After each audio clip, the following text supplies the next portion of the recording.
Okay, I wanted to show my collection here so far and the size comparisons a little bit of these different planes. The Dynam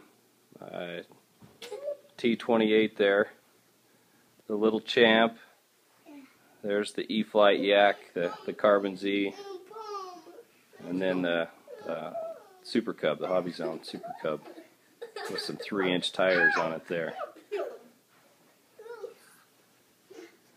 That Dynam has the retracts on it. They're opened right now, so it's standing up there. The Little Champ.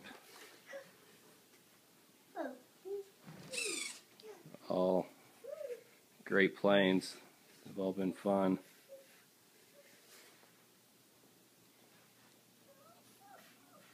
Alright, thanks for watching.